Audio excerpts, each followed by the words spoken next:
Welcome to Around the Kinky Campfire. Grab a seat, pour a drink, and let's turn up the heat. This is the podcast where we explore the wild, wonderful, and sometimes wicked world of kink, BDSM, and alternative lifestyles.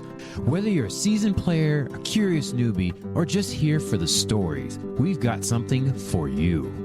Join us on Thursdays on your favorite podcast platform as we share experiences, dive into deep discussions, and may even spark a little fire of your own. No shame, no judgment, just real talk around the kinky campfire. Let's get lit.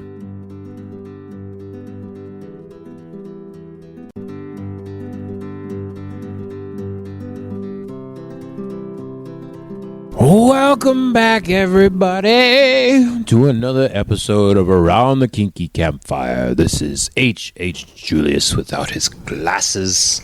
I have my glasses now. Now I can podcast. And H.H. Julius Marquise, I should say officially. Just Julius if you're feeling less fancy. And I have another episode for you here today, on this day, either Thursday or Friday. And for the ASMR, 3 seconds, of course, I still have my White Claw Lemon from the last episode. Thank you for paying attention and watching every episode. Let's start the ASMR. 2 seconds now. 3, 2, 1.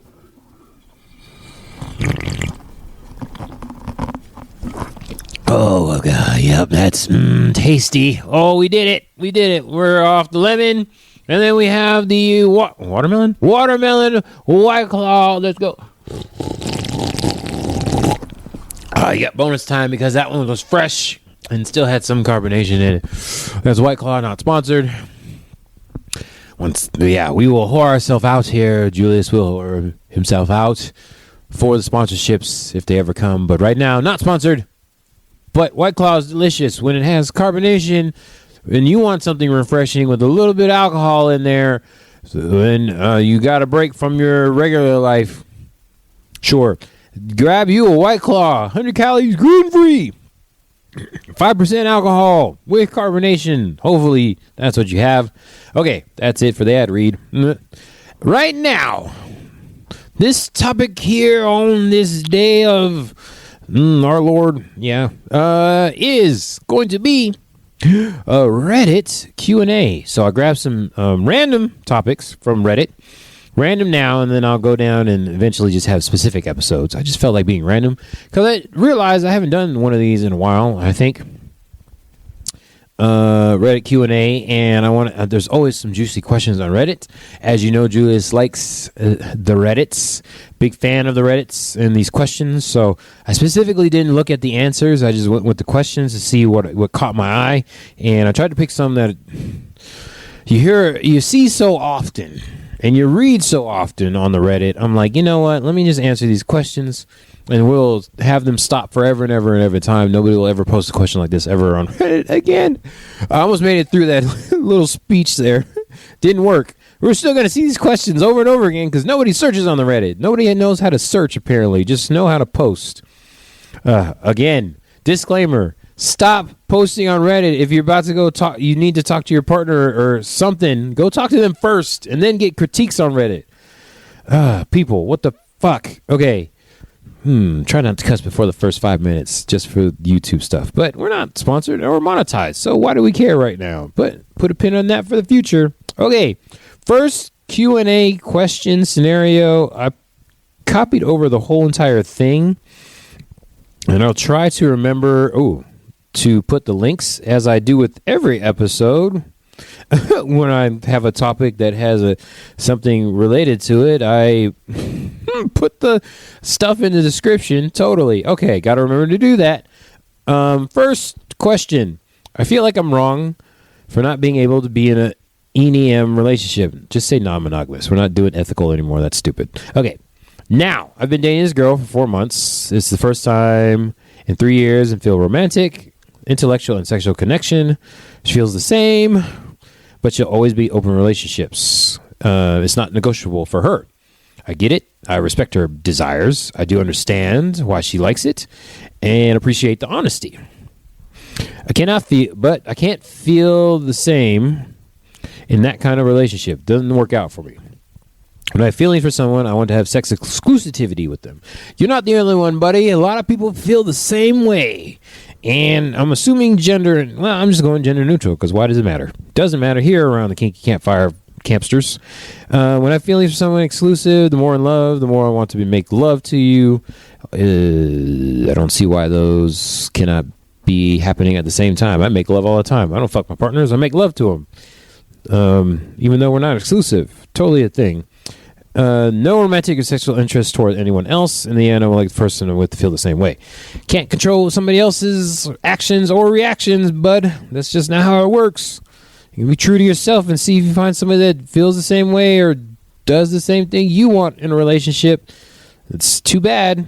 Okay, and then finally they say, while I would be comfortable in a flexible monogamous relationship, monogamish, or another term with that, flexible or monogamous. Talking with your partner in case you're attracted to someone, like going to a strip club or something together. I really cannot deconstruct myself enough for the kind of openness she's asking for, making possible to me fully giving myself to the other person. Okay, what's the question here? You are not ready for a fully monogamous relationship. Fully non-monogamous relationship. Apparently. So go do some more research. This person is not for you. If you cannot handle them having sex with other people, then tell them that and either work on it or get out. But don't try to change yourself for somebody else if you actually feel that way. And I forgot to turn the lights on. Okay, production stuff. So, yeah. What are we doing here? What is the question? There's your answer. I answered your question for you. You ain't ready for non-monogamy. Full on non-monogamy. Technically flexible monogamous or non-monogamish or monogamish. So many words. Even I get confused, people, so you're not the only one. I get confused with the terms too. I've never seen flexible monogamous before. I've heard monogamish. For their definition, that's the word I've heard before. White Claw, yummy. Watermelon, best flavor out there, I would say.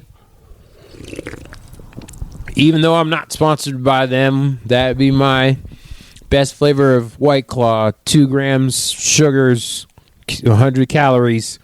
But yeah, if you're not ready for monogamish, then that ain't for you. So what the heck? Don't do it. Do not do it. What's here? I feel like I'm wrong for not being able to be in. Yeah, that's terrible. You should not feel wrong for that. If it ain't for you, it ain't for you, bud. And we here at the Kinky Campfire, I'm going to speak for everybody that's been on here or is going to be on here. We believe that relationship orientation is orientation. You don't get to choose that in general. At least Julius feels that way. So, like, you're kind of born into it. Like, sexual orientation, it's not really a choice. So, if you ain't down for it, it's not like a higher evolution of relationships, for the most part. And that's just something that's not for you. So, don't do it. Okay, next story. Question, whatever. Number 2, I'm starting to avoid solo poly people. I can agree with that already. I can agree to that. Okay, and they say rants. Okay, here we go. But every solo poly woman I've interacted with did not have a good understanding of the polypartner label. Ooh, okay. I'm not expecting endless text and maybe a response between posting thirst traps. Okay. We don't have to move in together. No, what? What? The whole point of being solo poly is that you don't move in together. Okay. But let's hang out once in a while like normal friends do. We've already had sex and attend the same events in the same community. Maybe let's act like it. Or the opposite. They quickly go from solo poly to wanting way more time and attention than that solo poly generally requires.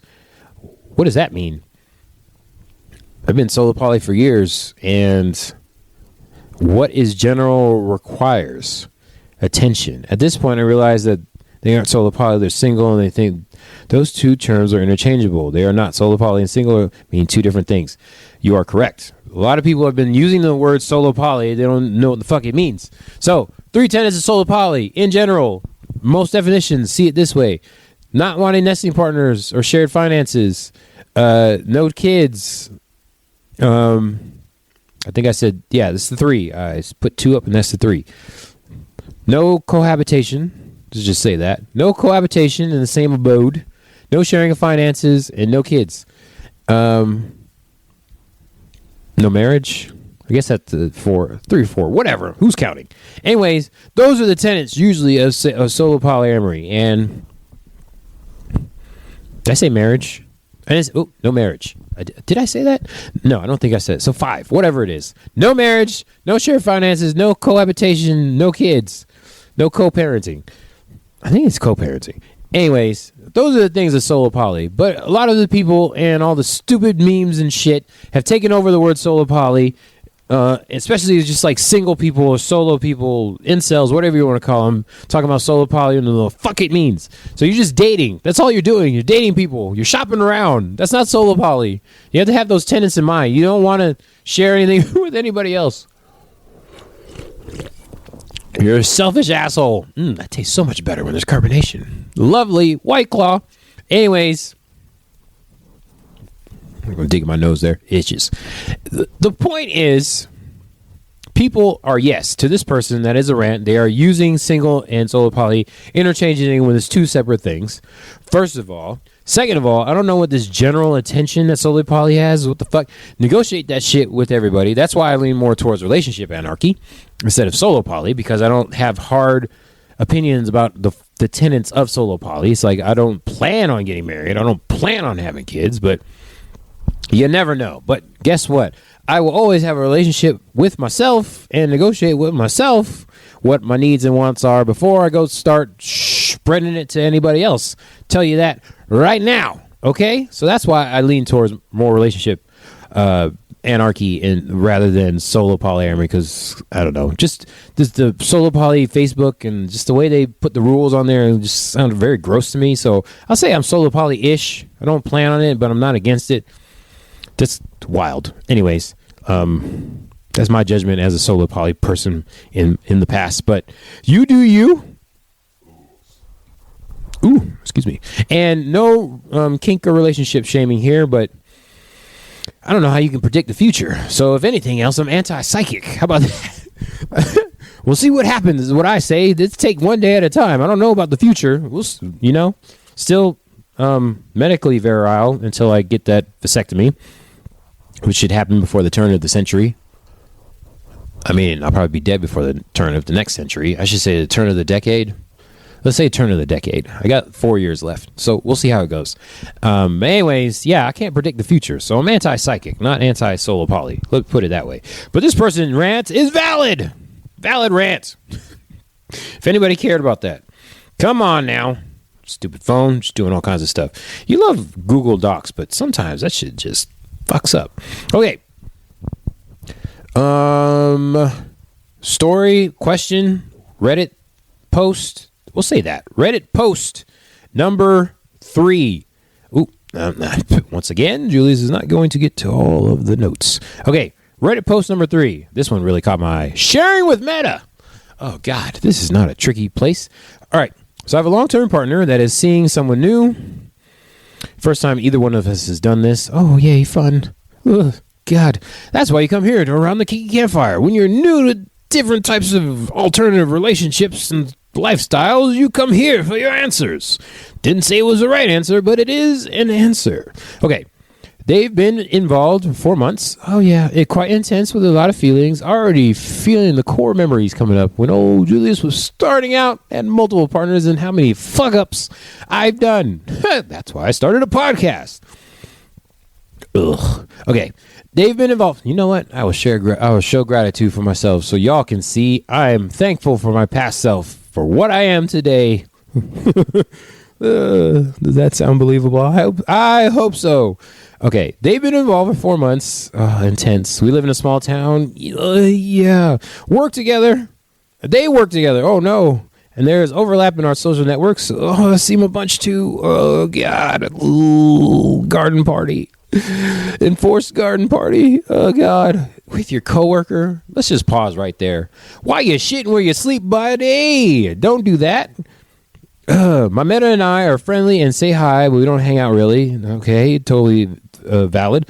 We met up once before to check in and discuss how we could navigate things. They want to meet up again, and I'm imagining we'll check in with each other and about how we're handling things. You know what? is totally a thing you could do. Once a quarter check-ins, once a year check-ins, once a 10-year check-in. That is totally fine. You don't have to check in if you don't want to. Oh boy, why do I feel like there's something afoot here? Is it appropriate to bring up issues I've had with broken agreements boundaries with my partner in this check-in? Between you and them or them and them? That is my question. 100% not appropriate to bring up something with your partner involved. Ugh. If you have a broken agreement with your meta, then yes. I'm just going to tell you from past experience, do not talk about your partner with your meta. That is a horrible thing. That will just lead to chaos. I've not heard that anywhere, including Reddit, and in my personal life, where that worked out fantastically. Do not do that. On the one hand, I don't think I need to go into specifics and not everything. For the love of God's Almighty, whichever one you praise to, do not talk about sexual stuff with your meta. Why? I say that from personality, my own subjective experience. Don't do that. Oh, terrible. Even if you're in a throuple, don't do that. God. But also, some of these broken agreements have been very defining of my experience. And if someone asks me how I'm doing with it, I'm not going to say just something fake. Okay. Anyway, just trying to suss out what feels important to share from my experience and not dump on my meta. I think I'm just going to ask what they're comfortable with hearing if it comes up. But I wanted to gouge Reddit community. Should you gouge Reddit community? What the fuck? Okay. I mean, yes to everything and also no to everything. Ask your meta what they're comfortable with knowing. That's totally a negotiable thing. I do that with partners as well. What do you want to know? So-and-so's favorite sex position is from the back, doggy style. One partner probably does not want to hear that about another partner. Like, some people just like tell me everything, but yet you don't want to hear that their big toe is their button.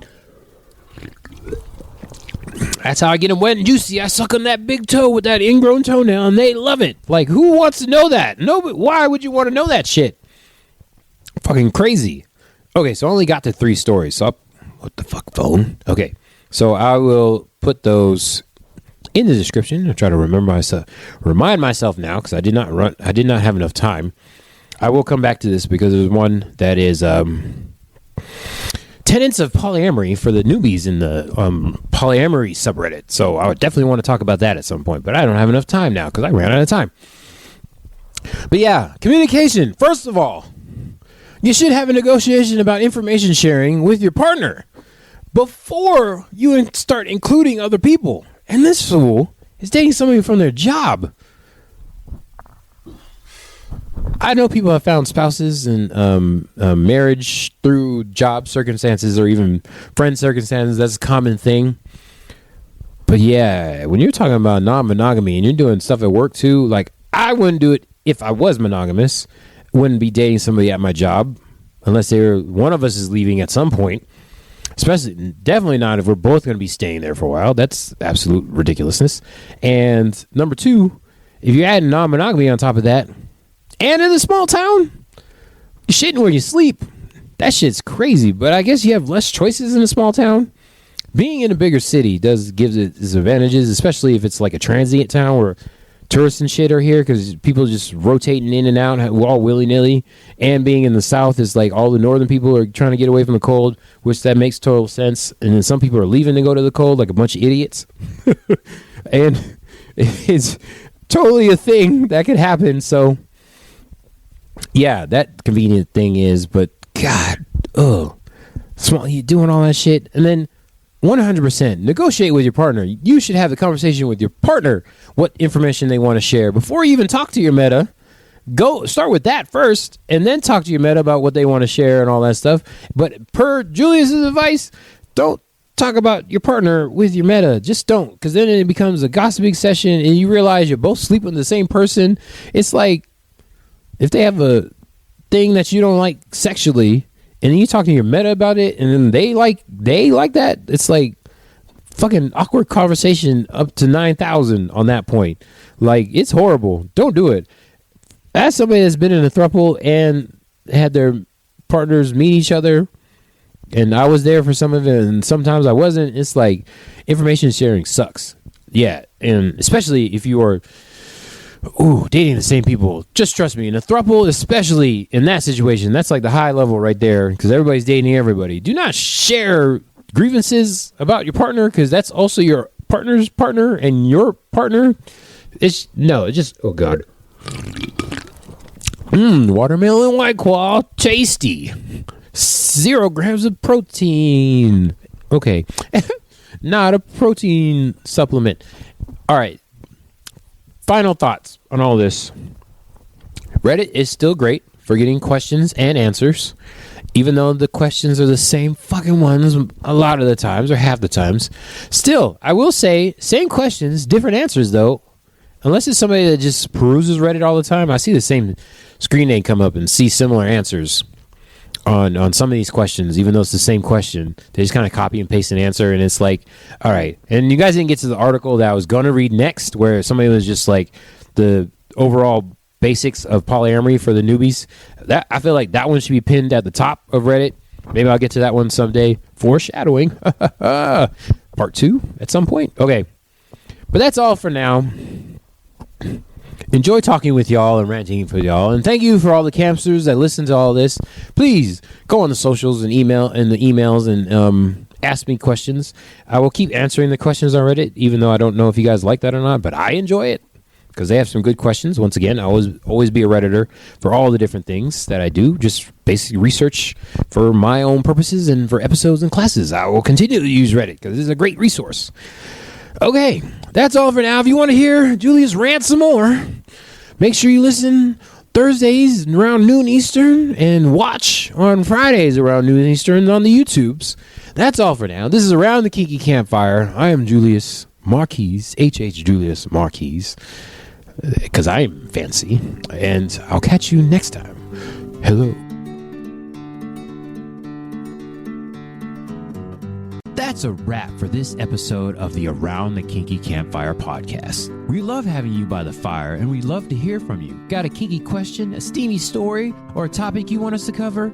Slide into our DMs and send us a message at Around the Kinky Campfire, campfire with a K, at yahoo.com. Don't forget to subscribe, rate, and review wherever you're listening. Your support helps keep the flames burning and the conversations flowing. Follow us on Twitter, Kinky Campfire, Campfire with a K, YouTube, Around the Kinky Campfire, Campfire with a K, or Instagram, Campfire Kinksters, Campfire with a K. To stay in the loop, join the community and keep the kink alive between episodes on Thursdays. Until next time, stay safe, stay sexy, and keep that fire burning.